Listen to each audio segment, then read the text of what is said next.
안녕하세요, 강민철입니다. 자, 이것이 컴퓨터 과학이다 강의 시작해 보도록 하겠습니다.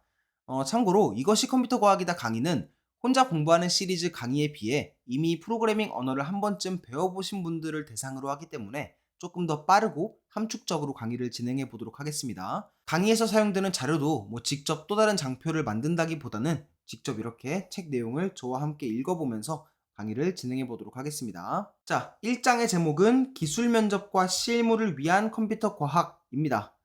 뛰어난 개발자가 되기 위해서 반드시 컴퓨터 과학을 전공할 필요는 없지만 컴퓨터 과학적 지식은 반드시 갖추어야 합니다. 왜일까요?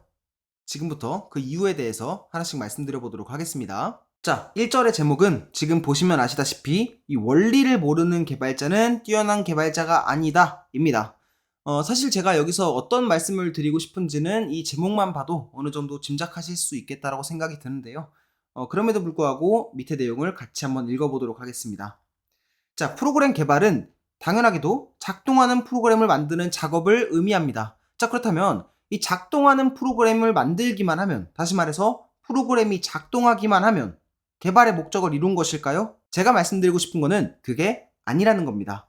일단 작동만 하게끔 만드는 것도 중요하지만 이게 궁극적인 목표는 아니기 때문입니다. 프로그램 개발의 궁극적인 목적은 일단 작동하게끔 만드는 것을 넘어서 제대로 작동하게 만드는 것이기 때문입니다. 자, 그렇다면 한번 생각해보죠.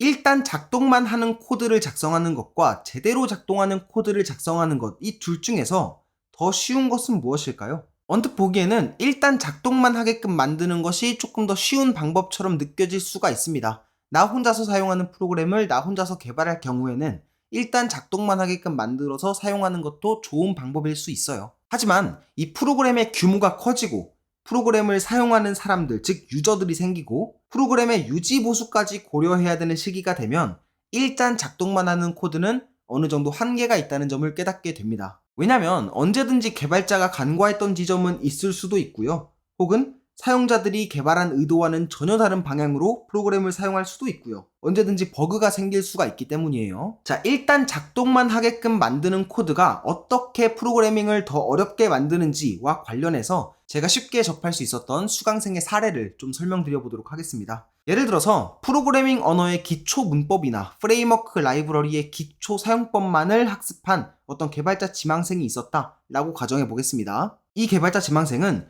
일단 프로그램을 작동만 하게끔 만들어보자 라는 목적 하에 각종 프로그래밍 강의나 책에서 제시하는 소스코드를 일단 무작정 따라치기만 하면서 어느 정도 작동하는 웹사이트를 만들었다 라고 가정을 해볼게요. 그 과정에서 예를 들어서 어떤 특정 기능을 추가하고 싶을 때에는 무작위로 검색한 인터넷 자료를 통해서 무작위로 검색한 블로그의 소스코드를 복사 붙여넣기 하면서 프로그램을 개발해 나갔다 라고도 가정을 해보겠습니다. 자, 이런 식으로 개발한 프로그램을 사용자들한테 선보였다라고 해보죠. 그러면 앞서 말씀드렸던 것처럼 누구나 처음부터 완벽한 프로그램을 만들기란 어렵듯이 예상했던 것보다 더 많은 버그를 만나게 될 수가 있습니다.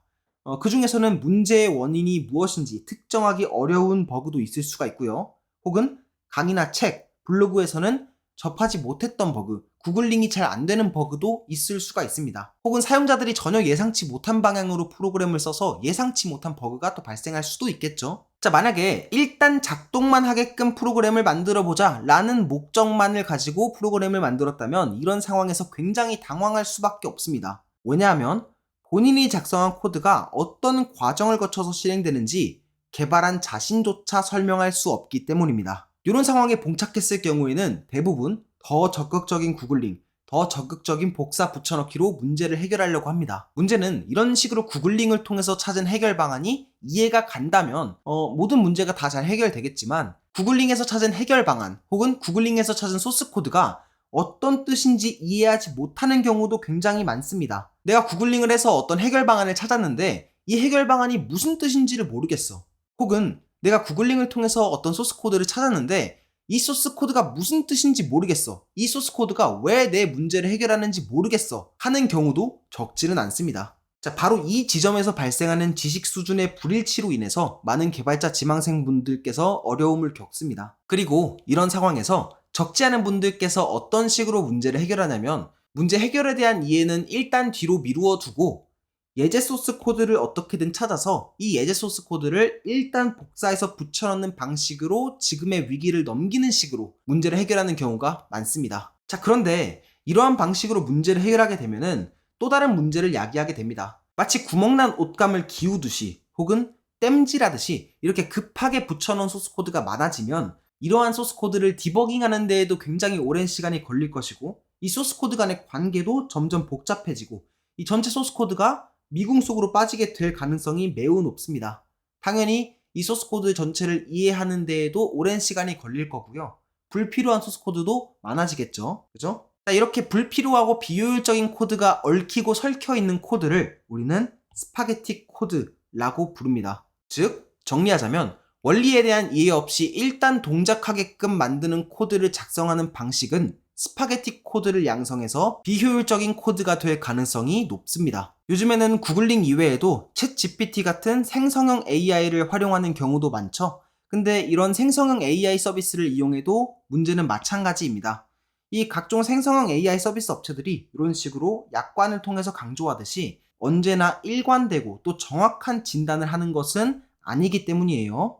다시 말해서 생성형 AI는 자신의 답변에 대해서 책임지지 않습니다. 생성형 AI로부터 답변받은 코드가 만약에 정확한 해결 방법이 아닐 경우에 이거는 머지않아 또 다른 스파게티 코드를 낳을 수가 있겠죠. 그렇죠?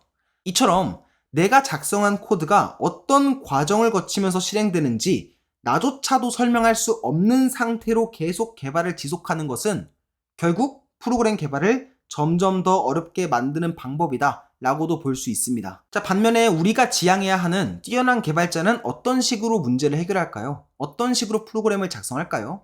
당연하게도 일단 작동만 하는 프로그램을 만들 것이 아니라 제대로 작동하는 프로그램을 만드시겠죠. 그렇죠? 그리고 이들은 자신이 작성한 코드가 어떤 과정을 거쳐서 실행되는지 자신이 가장 잘 명확하고 자세하게 설명할 수 있을 겁니다. 내가 개발하고 실행한 프로그램의 원리를 내가 가장 잘 이해하고 있기 때문에 어떤 문제가 생기더라도 그 원인을 빠르게 판단할 수도 있을 것이고요. 정보의 질을 판단하는 능력도 뛰어나기 때문에 생성형 AI라든지 구글링을 통해서 얻은 답변도 적당히 잘 걸러서 들을 수 있겠죠. 무비판적으로 수용하지는 않겠죠.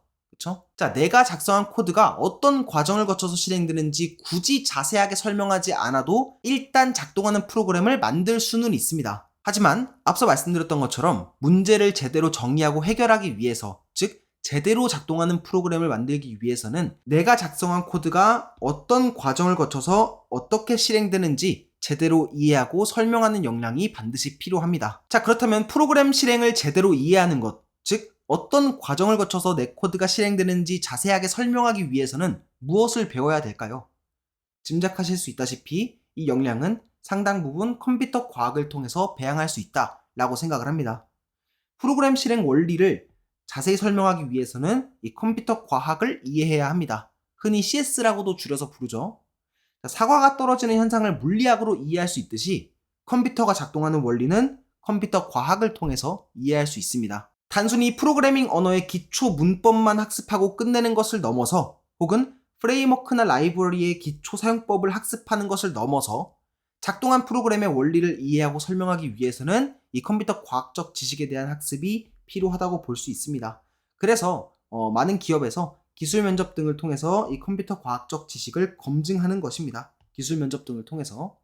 아시겠죠? 자, 그렇다면 다음 강의에서는 이 기술 면접에서 주로 검증되는 컴퓨터 과학적 지식이란 무엇인지, 개발자가 알아야 되는 컴퓨터 과학이란 무엇인지 말씀드려보도록 하겠습니다. 감사합니다.